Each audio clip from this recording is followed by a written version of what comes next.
All right, team, welcome to the December Nonprofit Cafe. We're so glad that you all are here. We have a task for you as we get started. We want to orient you a little bit into our Zoom room today. So just want to introduce myself. I'm Bridget Wilkinson, Executive Director of the One Valley Community Foundation. We're so grateful that you're here. You are at the Nonprofit Cafe, which is a program of the One Valley Community Foundation. And our goal is to provide free and accessible education to nonprofit leaders and for you to get to know each other as peers. So we do this once a month, the third Thursday, or the fourth Friday of every month. Wow, it is Friday. And so we're glad that you're joining us here for updated topics. You can go to our website, onevalley.org. So as we get started, I want to do just some housekeeping items for you. If you can keep yourself muted, that would be ideal. Additionally, if you want to locate the chat button, it should be on your lower panel. And if you want to add your name and your organization and how you are doing in the chat function, take a few moments and we'd love for you to do that right now. So your name, your organization, and how you are doing in the chat function. And as you guys are doing that, we'll be doing some breakout rooms today. So we'll have a really engaging conversation with Liz Moore. Additionally, this session will be recorded and posted afterwards for those who are not able to attend. So take a few moments. Welcome Pam, Mandy, Tom, Kayla, JC, welcome, welcome. So good to have you here. Got a full house today. This is great. I miss seeing you all in person, but it's so good to see you via Zoom. All right. So today I want to introduce Liz Moore, the Executive Director of the Montana Nonprofit Association. So the world looks different now than it did at the start of 2020, which I think we can all agree upon. And today, Liz Moore will walk through what we've accomplished as a sector this year and what we forecast for the sector in 2021. So she's compiled observations from the state and national nonprofit sector, and we'll explore top trends, including collaboration or restructuring, adaptive planning, and organizational resilience. Liz joined the Montana Nonprofit Association as the executive director in 2011. With almost 700 members, M&A leverages the voice of its members to promote a strong nonprofit sector throughout the state, and they have done a phenomenal job this year. Through her experience at M&A, Liz hears about, and has experienced firsthand the complexities and the complications inherent in the nonprofit community. Liz has worked in the nonprofit sector throughout her entire professional career, focused on mental health and disabilities, as well as anti-poverty work. She currently serves on the National Council of Nonprofit Board of Directors, where she's the vice chair and also chairs the Public Policy Committee. At the state level, she's also a member of Governor Bullock's Coronavirus Relief Task Force, as well as Governor-elect Gianforte's COVID-19 Task Force. Liz grew up on a ranch in eastern Montana and has lived in the mountains of western Montana since 1984. She's committed to Montana's well-being and has an abiding belief in the central role nonprofits play in the last best place. Liz graduated from Carroll College in Helena in 1991 and in 2011 earned a master's in nonprofit management degree from Regis University in Denver. And besides having a wonderful job, music, fly fishing, good books, snapping photos, and conversation with great friends and time with her family make life great. So I want to welcome Liz today. Liz, I'll hand it off to you. Thank you. It's a pleasure to be here. We are going to start with a breakout room session. And while you're in the breakout room, and Bridget will help us manage that, we're going to put into chat some introductory questions. So we'll get you talking right away with one another. So when you're in the breakout, it'll be introduce yourself, the nonprofit you represent, and then here's the question. What one act or any, you may have seen a number of acts, but I think the more specific, the better. An act of quiet, everyday heroism you have seen or experienced during the pandemic. So this is, coming from the literature on 1918 and the role of quiet heroism in that recovery, really, in dealing with it and the recovery. So, what one quiet act of everyday heroism has touched you in the last many months during the pandemic? So, Bridget, I think we're ready. All right, let's do this. Okay, Bridget is going to chat into the box a little poll for you to take, and I'm going to share my screen. And between the two of us, we think you'll see the live results of this poll. So, one moment.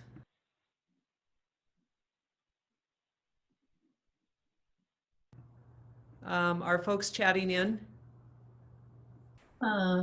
So the link is in the chat for you all to take that poll. It's for those of us who've been in Slido before and don't remember our passwords, this is going to take a little bit. Oh, you can't just go to slido.com and put the code in? Do we type the answers in Slido or in the chat box? In Slido. We have a couple questions in the chat function. I don't have questions coming up. You need to create an account. No questions that I can see. Okay, try going to slido.com and then putting in the code 66016. Oh. If this doesn't work, we won't do it. Claire has a helpful tip. You can scan the QR code with your phone and do it that way. No account needed. Thanks, Claire. Look at all of us learning in public. What was that code number again? 66016. I'm sharing my screen and it should be on the screen, but maybe not. Just go to slido.com. Is saying it's loading longer than usual, the admin, but maybe my network is the issue. I have 3 answers. There we go. Yeah, it's working.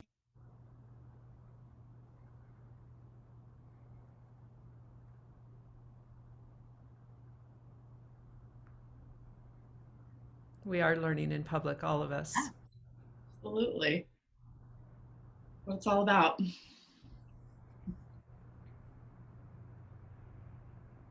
Are you seeing the answers? Ah.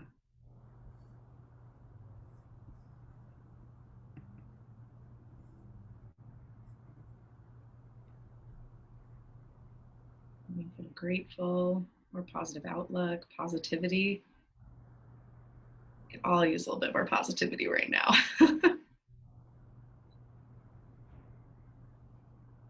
Okay, we'll give it another 30 seconds or so. We will have another poll at the end, and it will be the same, it'll be slido.com, same number.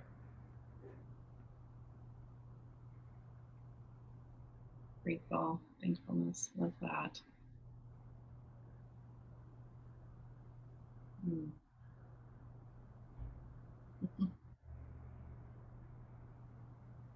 This is fun. No, this is fun. We hung in there, and look.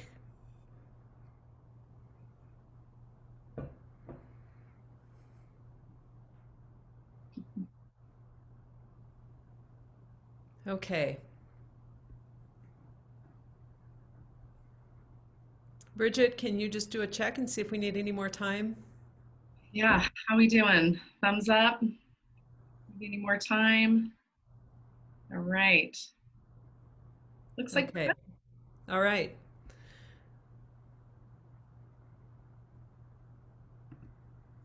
Okay. So the benefit of thinking about heroes is, stories have heroes. And this time in our life is a story. There will be a narrative about this. If we look back at the 1918 pandemic, there were lessons learned, and one of them was about quiet heroism. And, we need to draw, especially in the nonprofit sector, on a number of tools to help us navigate this time, and hope is one of those. When we look at heroism and have that sense of gratitude, inspiration, those are healing emotions. And so they fill our cup a little bit. And at the end of today, we will come back to this idea of filling the cup. I'm going to go through a whole bunch of content pretty quickly in the next 15 minutes. And then when we go back into the breakout room, the question will be, as you think about what we've covered, and before we move on to what's coming, there will be a breakout in between there. And in that breakout, the question will be, how is your organization positioned to participate in quiet acts of heroism over the coming year? And so that gives you a little, for those of you who need just a little bit of time to imagine the answer, that gives you a little bit of time. So I am going to screen share now so that we have the PowerPoint in front of us. We'll see if I can do this.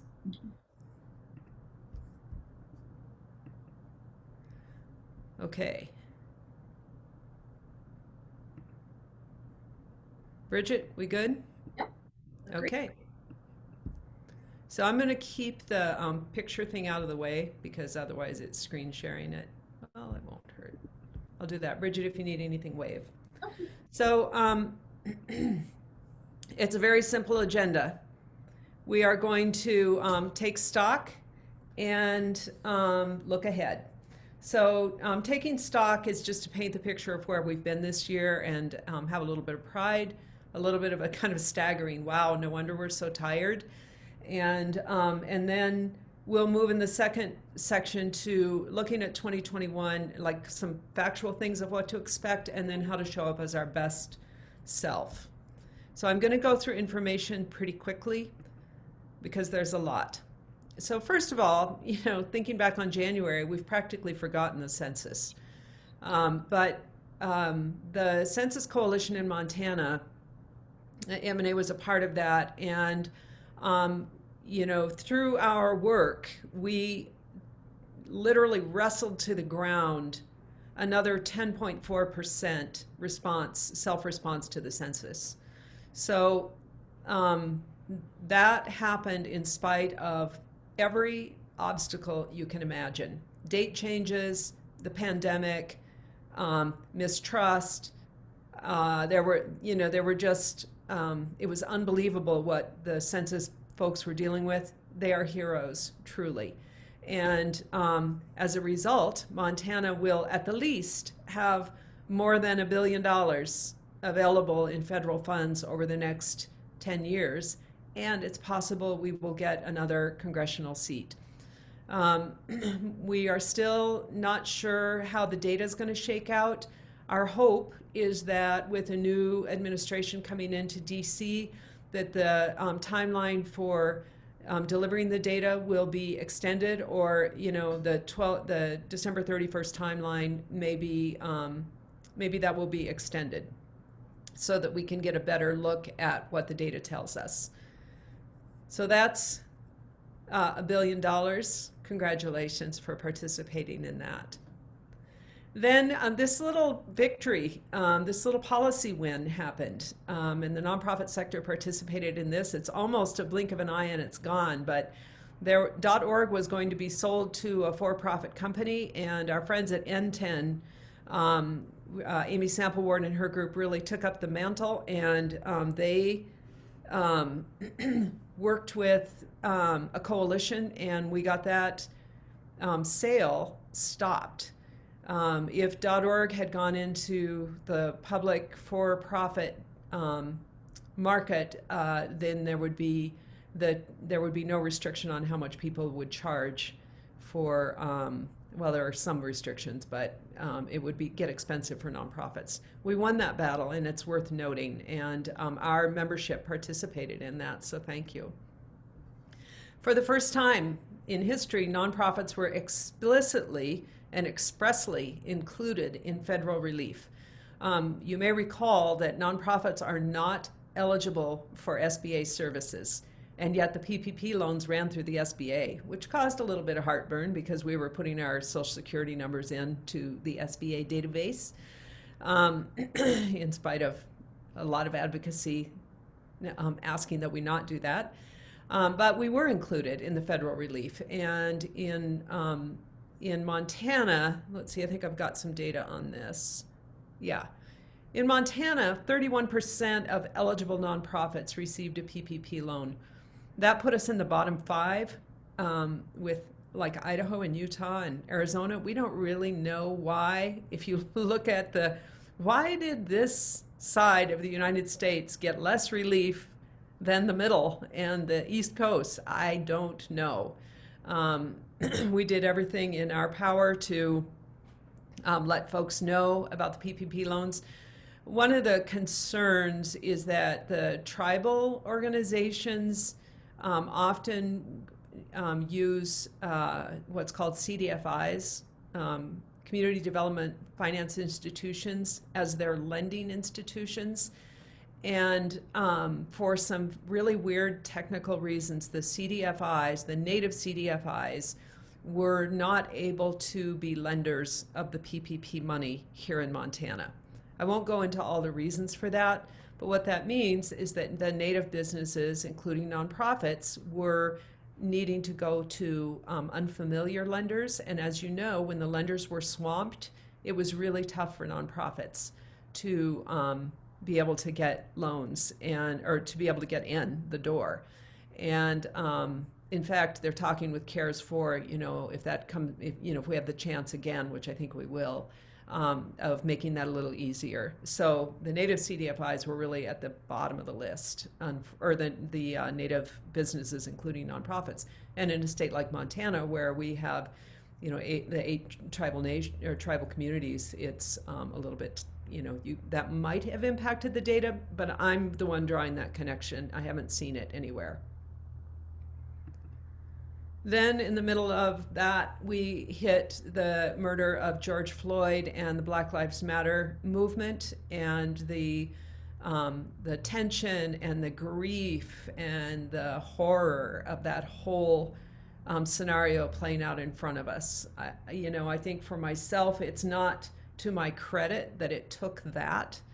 And it's not like I haven't been on a journey and M&A hasn't been on a journey for a couple of years, but it really kind of stunningly brought home in a very graphic way what I had been able to ignore. And that again, that is not to my credit. And so I think many of us are, asking, or at that time we're asking, what can we do? And I guess if I had a message for today with a new administration in, we might want to think that, we have a black vice president, and therefore, but we had a black president. And, this white, I'll use the word white supremacy in the sense of a society and a system built around the advancement of people with white skin color. And I hope that doesn't ruffle too many feathers, but that is not gonna, that's not gonna go away quickly, and it's not gonna go away without the activism of people who have influence in that arena. And so all of us it's incumbent on all of us to continue to push ourselves, and regardless of these little markers of progress. I mean, they're huge, but they're, again, we had a black president, and yet. So we have a lot of work to do still. Unemployment insurance, I mean, for some of you, this is not, a huge issue, but for Montana, this was a really big deal. Nationally, nonprofit employers that are reimbursable, which means you pay into your own pool or into a trust, and you have much lower rates than paying into the state. But the deal is that if you burn through that money, you have to come up with it in your budget. The Bullock administration was really progressive and probably the most generous in the nation early on. toward nonprofits, saying you will not be held liable. And I mean, we nailed that to the floor 10 different ways. As we called the labor, are you sure this won't happen? Are you sure that won't happen? They were a little exasperated with us, but and then this is a huge part of CARES 4, is the continuation of employers not being liable for the part that their unemployment trust or whatever they pay into doesn't pay. So this is a big advocacy push, and it was effective, and Montana was looked to as a model. I think we can all be proud of that. Then came the $1.2 billion in funding, the Coronavirus Relief Fund. And that funding, to date, $52 million has gone to nonprofits through the Social Service Awards. That does not include what nonprofit organizations like hospitals have received, or the private colleges that have received maybe individual grants. It doesn't include some money that went through the Arts Council, and it doesn't include the business adaptability grants, which many folks got. And so, again, I think Montana was really fortunate. I'm proud of the work we did on that task force. You know, when I went to the first meeting and looked at the plan that was being drafted kind of by a smaller group, it did not have the word nonprofit in it. It had safety net in it, but it was a little different version of safety net than we think of. So good news was that really the recommendations that came out of that group included nonprofits being at the table and having access to funding. Then in terms of philanthropy, you probably know more about what's going on with philanthropy than I do. The large foundations, a couple of things I want to note. The large foundations really, you know, kind of stood on their heads to be flexible with grants and to really quickly rally around those high social service needs. And also the giving, you know, has been extraordinary. And I think the mid-level giving has gone up and down, but and you know, there's a lot of concern about the future as the economic environment constricts. But for now, philanthropy has been okay. Many nonprofits are okay. Not all. Arts organizations have been hit really, really hard because they rely on audience and people coming in the door. And, you know, that just hasn't been able to happen. And many philanthropists have channeled funding toward direct service, social safety net kinds of needs. And so the arts organizations have had a harder time with recovery. And I think that's a good thought, you know, as we think about Christmas gifts and gift certificates. In the middle of all that, we had an election. Many nonprofits participated in Get Out the Vote. And so we were just wrapping up census, really, at the time that the election happened. So it was not our main focus during that time, other than, you know, you couldn't escape it. It was everywhere. And then you know, again, kind of going back to the tribal communities, I think, you know, I saw a post from Western Native Voice that was like, you know, we lean on the tribal nations to bring out the vote, and they deliver.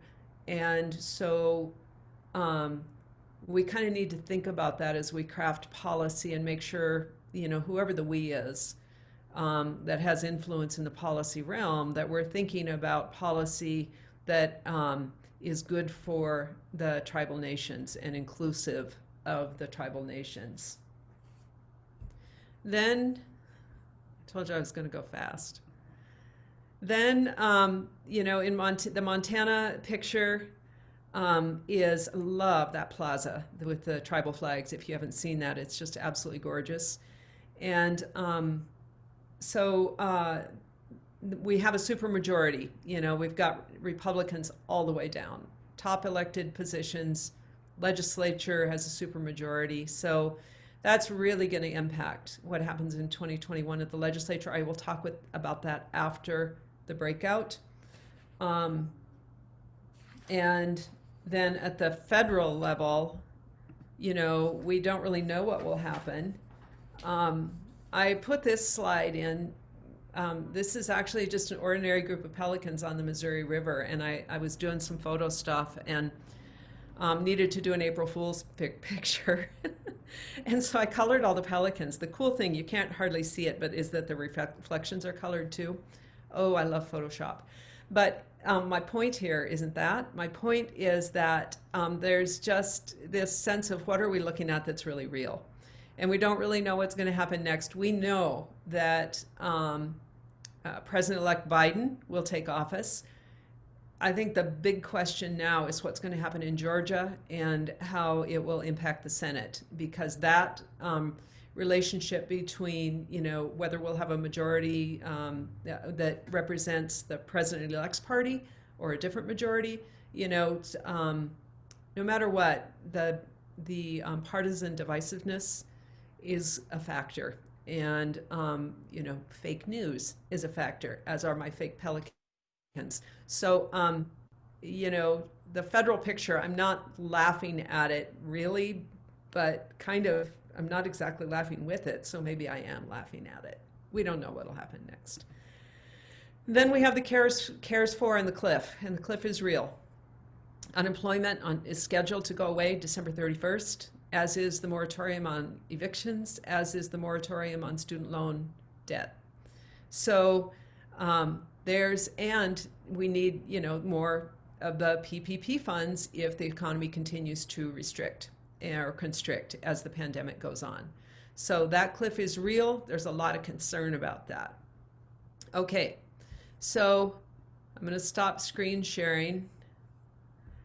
That is a lot of information. So Bridget, you've got the breakout instructions. We're going to go into the breakout room now, and there's a question prepared for you around your own organization and heroism, especially given everything we've just seen and looking ahead to the future. Are we back? Yes, I think we're I good. see the screens flashing. So yeah. Okay. So what I'd like to do before we move on, we're going to take 60 seconds and I don't really want to chat into the box. What I'd like to do, if I can figure out the way, is take an actual 60 seconds and we're going to just kind of settle into that heroism for a minute and just take it in and kind of breathe into it. So I'm going to start the timer. It's going to be an actual quiet 60 seconds, okay? Just take it in.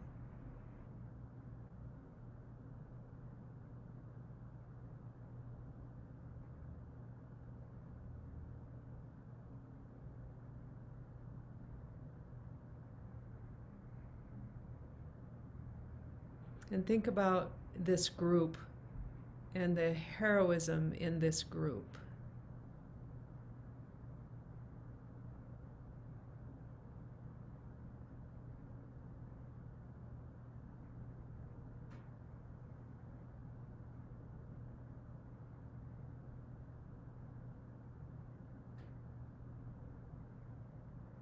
Okay, that's 60 seconds.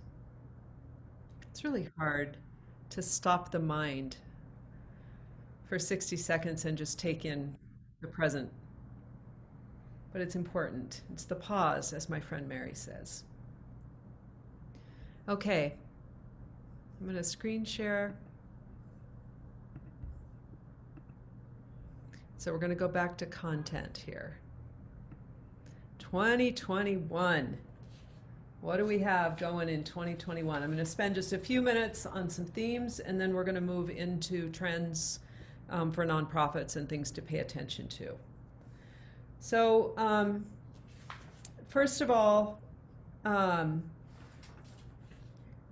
as I mentioned earlier, that with the supermajority in the legislature, we are going to be playing defense, and I really apologize for the football thing, but I just couldn't find another picture of defense the way I wanted. So What I really have is a picture of holding the line.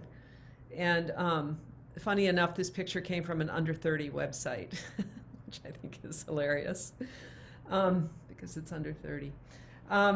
So we will be holding the line. I don't know of any nonprofits that are really going after more funding in 2021. The good news is the budgets look decent right now. The projections aren't awful at the state level. Where we're going to run into it is in local government, because property taxes are such a significant part of local government, and there's an estimated pretty significant hit to property tax. I think I've heard between 13 and 20%, those two ends of the spectrum.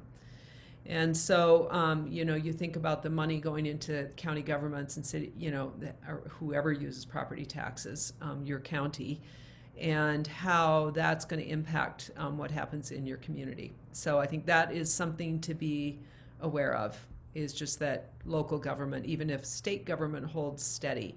At the same time that state government is holding steady, we also know that a priority of the majority group in the legislature is cutting. And so that's where the defense becomes important. It's, we have a healthy balance right now, and yet there's a wish to cut the income, cut taxes. So one of the recommendations that came into that really I helped move into the COVID plan that is being submitted to Governor-elect Gianforte is to hold steady the spending on essential services. It isn't worded exactly that way because I didn't want to use the word spending, but it's to hold steady the access to essential services. And so, we'll see what happens with that. But I think it's going to be, especially if the economy constricts in other ways, it could be a very, very tough time for us in the nonprofit community. And given the amount of work we're doing, that is not necessarily good news. We know that the governor-elect has a priority on efficiency and kind of that innovative design, and has stated, that efficiency is a top priority. And so I think for all of us, there's the opportunity to learn. And, M&A is certainly focused on innovation, and I think there will be restructuring that happens, where we look at, do we really need to be two different organizations, or can we bring our missions together and be one organization? So everything from intensive collaboration to merger acquisition, restructuring, I think will be on the table. Shared services, shared admin services is it's an area where we need growth in Montana, both at the for-profit and nonprofit level. And then, so efficiency. And then we talked in our small group about the human element. I was really grateful in the COVID task force that I was in the business and civic group. And so it was like Liz and 8 men.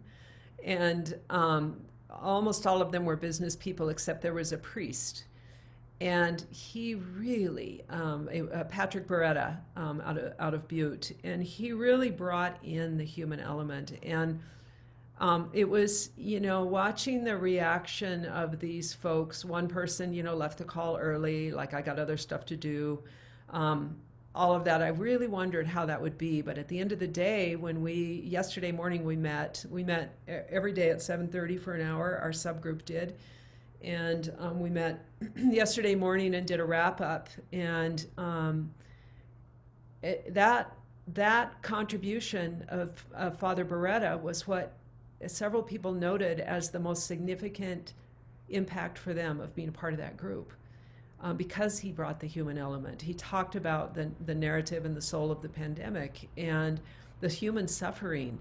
And so he really brought that into this government document, government-oriented document about restrictions and masks and all of that stuff. So it was beautiful. And in my small group, as we talked about heroism, we all three talked about how we can touch another human in a way that brings comfort and connection, and that's what we anticipate seeing.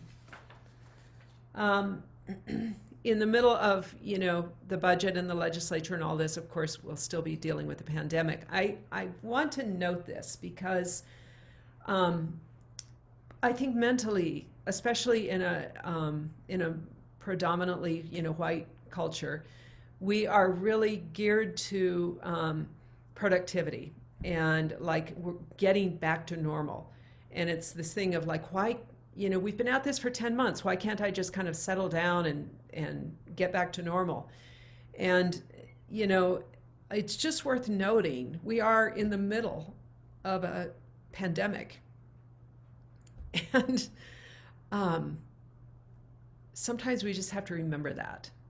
Like, just take it easy on ourselves and have compassion, and like being flexible early on. It's not like, well, now we've used up our flexibility and we have to get back to the way it was. Flexibility is probably the key, and a key. Continued communication. We set up communication systems early on. Yes, and we still need them. Things are worse now than they were. And all of us know people who are, who have died or who are severely impacted by this. And we're in the thick of it. So it's not really a marathon, it's a way of life right now. So I'm going to talk now about organizations, teams, and then personal resilience. So managing in a downturn, and I'm going to rip through this, but this is the how to be your best self, as you show up in the pandemic. So first of all, the literature says make big decisions and fairly quickly. The goal is to get cash, from a financial perspective, to have cash in hand. And that means you may have to make big decisions and to make little incremental decisions. So this is based on research of organizations in 2008 that really came through, that thrived through the recession. And that was one of the qualities. In fact, that was the top quality. From a nonprofit perspective, that ability, especially because productivity needs to be down. It needs to be down. We have to account for that, which means we have to heighten our focus on our mission and what's important and figure out what can we not do and what's really at the core of the mission, and do that.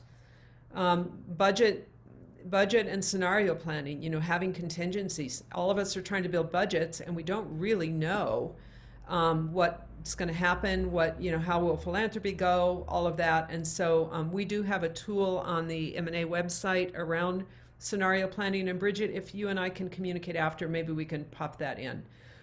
And then, consider restructure. As I mentioned, we'll be doing quite a bit on the topic of restructuring.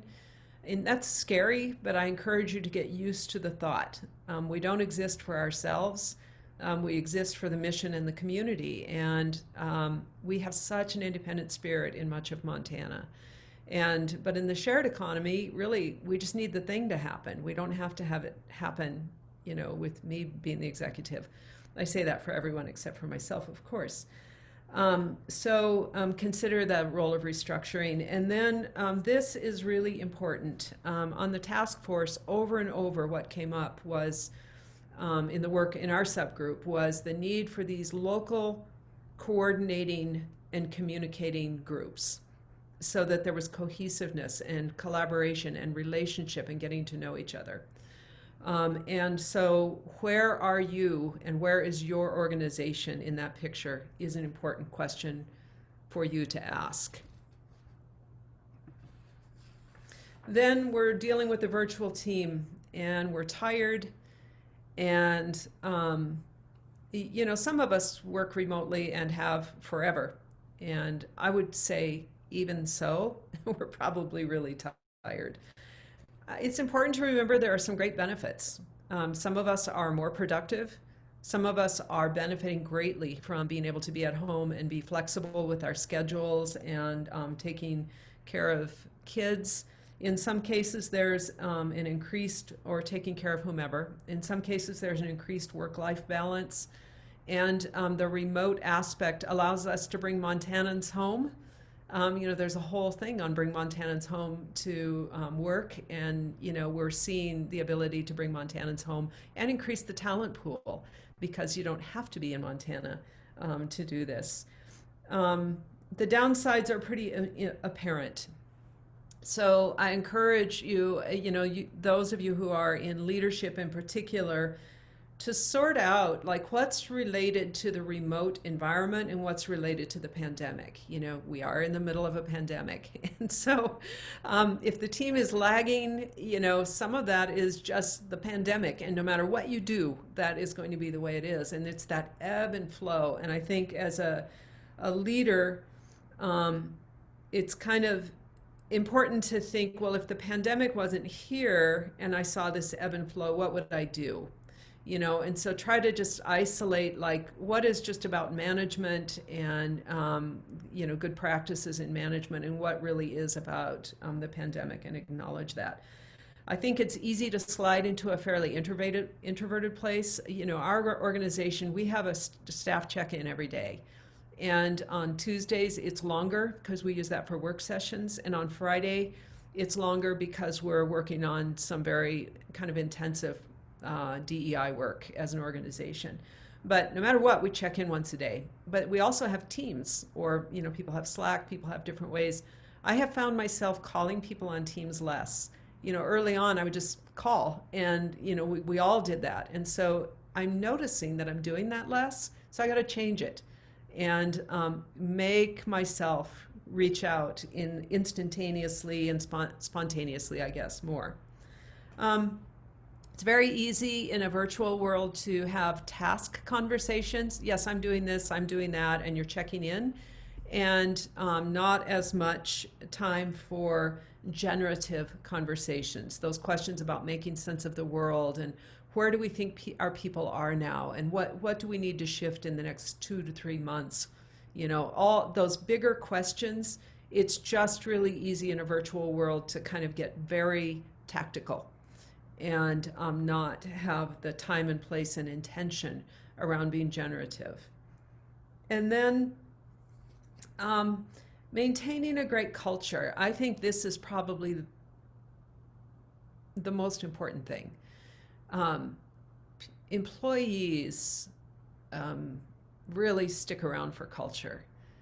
And the culture often has to do with an office environment and seeing each other and all of that. And so having humor built in, having like a personal question built in at the beginning, you might think it takes unnecessary time, but for many teams, it doesn't take that long to just ask, what was your favorite childhood blah blah, or what movie hero would you be? You just get to know each other differently, and that's about culture, and you need to make time for that because that's the Velcro, the sticking power. More team meetings, not less. We're fortunate; we have a small team, and so we can meet, and it can be pretty efficient. But once a month staff meeting is really, this isn't the time where that's going to work.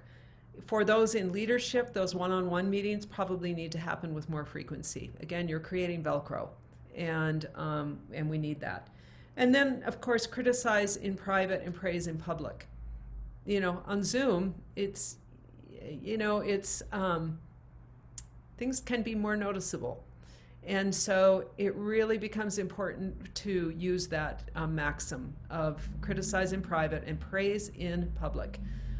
We do that casually in a lot of ways at our organization. We're all on teams, and every day somebody's saying something about, hey, so-and-so on the team did this, and bravo. Adjusting expectations is critical. And that's probably semi-permanent at this point. We don't know what the other side looks like of the pandemic. And so, we kind of have to change our expectations. And in a lot of ways, there's an opportunity there to make the nonprofit career path not quite so sacrificial on the altar of the common good. And then just for all of us, but especially I think for those in leadership, we are the ones that are being looked to set the tone, and to remember that. And that if we don't take time off, I hope none of our staff are here listening to this. If we don't take time off, then we're modeling don't take time off. If we take time off, but we're available the whole time, we're modeling we don't take time off. So it's up to us to look at, kind of how we want to respond to all that. Then there's the personal end of it, bringing water to the well. So, when we paused a few minutes ago for 60 seconds and just took in kind of the magnitude of what this group is doing and the magnitude of what we have ahead of us, and just acknowledging that and sitting with it, that is bringing water to the well, that pause.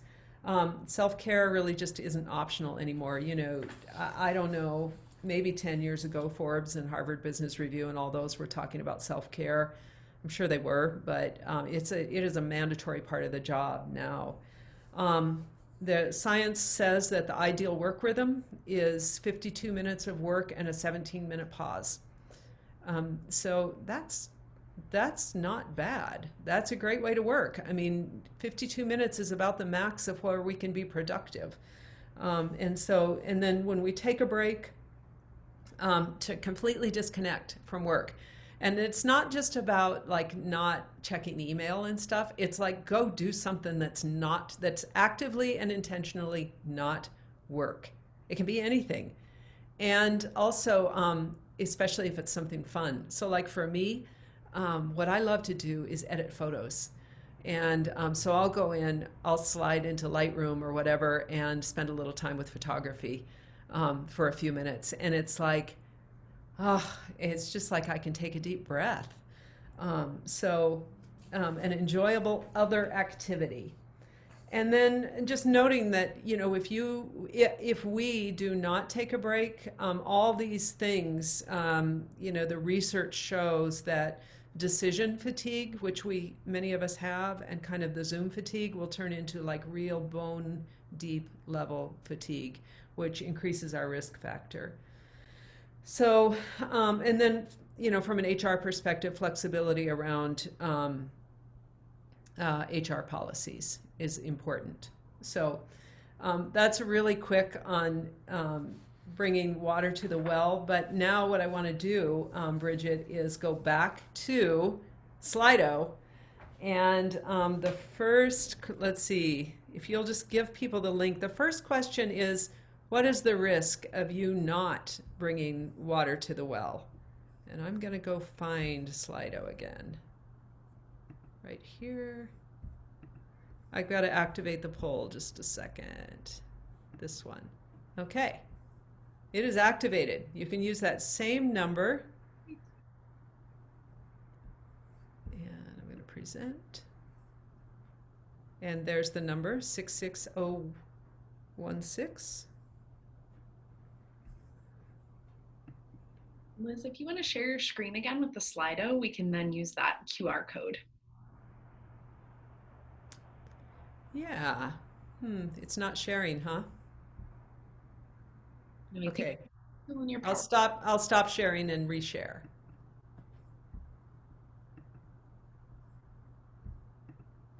There we go. Is that working? Perfect. Okay.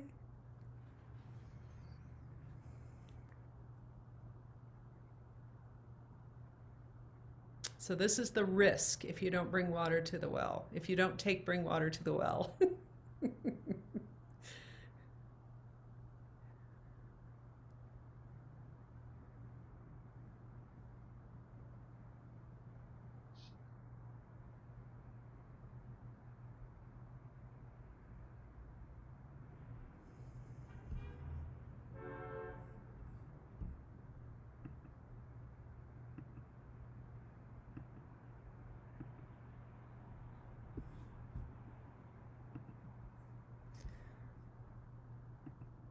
Are we there, Bridget? Yeah.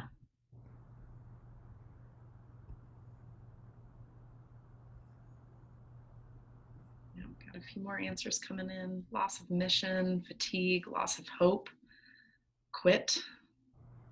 So I'm seeing a lot of loss, Yeah. fatigue, inefficiency, loss of hope. Illness. No kidding.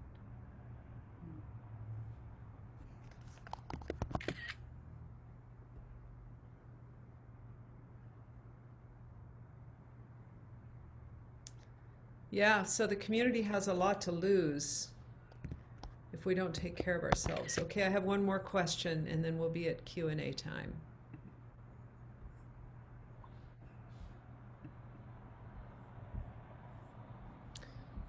So, here's the question. What one thing will I do to decrease my risk?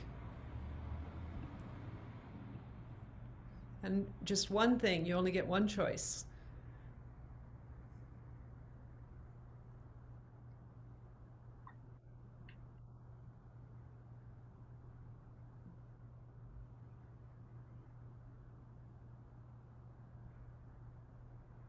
Unplug, stay present, engage, hike. Leave work at work.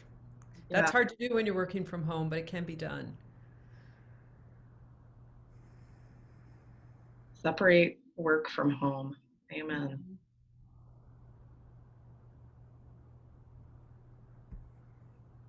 Take breaks, hike more, connect more.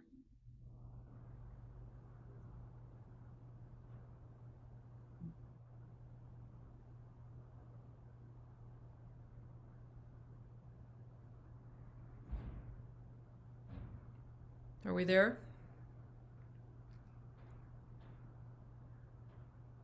Breathe. Oh, I love that. Yes. Okay, so, we have a lot to gain from doing one thing to decrease our risk. And I know it's hard to do, but it's worth it. It's worth it to the community. So I'm going to, leave it at that and say thank you for taking care of your risk factors in some way. And in addition to everything else you're doing, because it's not just about the community needing you, the world needs you like to be. And we need the human connection. We need your humanity. And so thank you. And I think I'll leave it at that, Bridget. If folks have questions, happy to answer. Yeah, so team, conversation is open to you. Liz, we always love having Liz. She comes usually near the end of the year to do this state of the sector conversation with us, and she's always so refreshing and illuminating. So this is your time to ask questions about the sector, maybe about funding, education. If you are not currently, I will put in a little plug, if you're currently not on the email list for M&A, I highly recommend it. We resend their great emails that they send out and credit M&A with it, but if go directly to the source. We highly recommend. They've been doing some incredible webinars, town halls, and resources. So if you're not currently a member, consider signing up, but also, sign up to get their emails. But I would love to open it up now for questions. So feel free and just unmute yourself, and we'd love to hear what your questions are for Liz.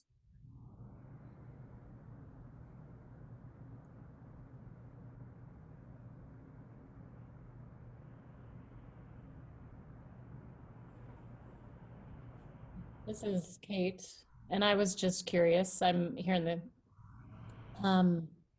curious if you have a schedule or a sense of what the merging, sharing, admin conversations that you're planning to have are, and if those might include fiscal sponsorship as a tool. Yes. We are working with La Piana, who really are nationally kind of a big deal in this realm, and I believe we're all check and Bridget get that information to you, but I believe on our training schedule for the spring, it'll be sometime in the kind of January or February to May timeframe. And we're also going to be, and we have already started, increasing the number of mentions of that kind of stuff in our newsletter.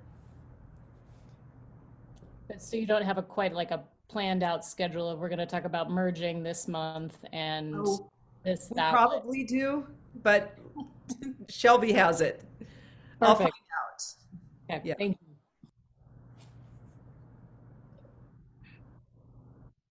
Other questions?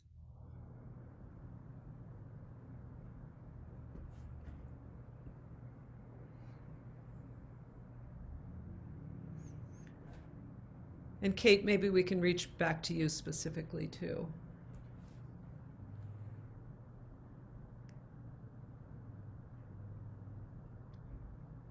You guys are Okay. welcome to put your questions in the chat function as well, if that feels more comfortable.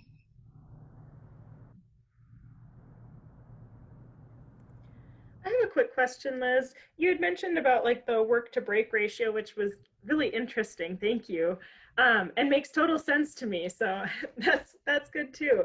I was curious about meetings, and you said about meeting more. And have you seen or know of what a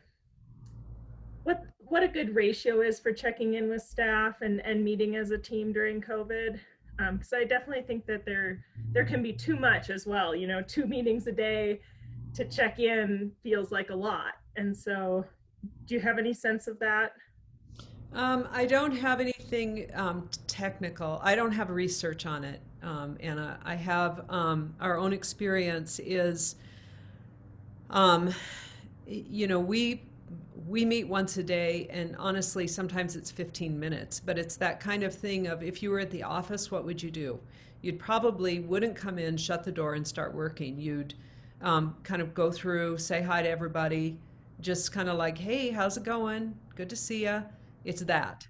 And so, even if you don't have business, just the check-in kind of reminds people that are used to working in an office that we're still at work, we're still a team. So I don't have a clear, I don't have anything on how often to check in. But I know I talked with people who were like in June, they were like, oh, we're so excited because we're having our first big staff meeting. And I'm like, wow, how does that work, Yeah, and Anna, I don't know if this is helpful whatsoever, but when we transition to virtual work, we do twice a week check-ins. So on Monday, we do a quick 30-minute check-in where everybody lists their top 3 priorities for the week. And then they list one thing that they're going to do for themselves that week, and then one thing they need help with from the team. And then on Thursday, we do a quick 30-minute check-in and we revisit those 3 priorities to see how people are doing, to see if you've actually done the thing for yourself that you said you would do, and if the thing that was needed to be done by the team was accomplished. So that's kind of our cadence. So we do 2 30-minute check-ins Monday and Thursday, and then I have a 1-hour check-in with each staff member throughout the week. So I don't know if that's helpful, but we found that to be working so far. That is helpful. Thank you.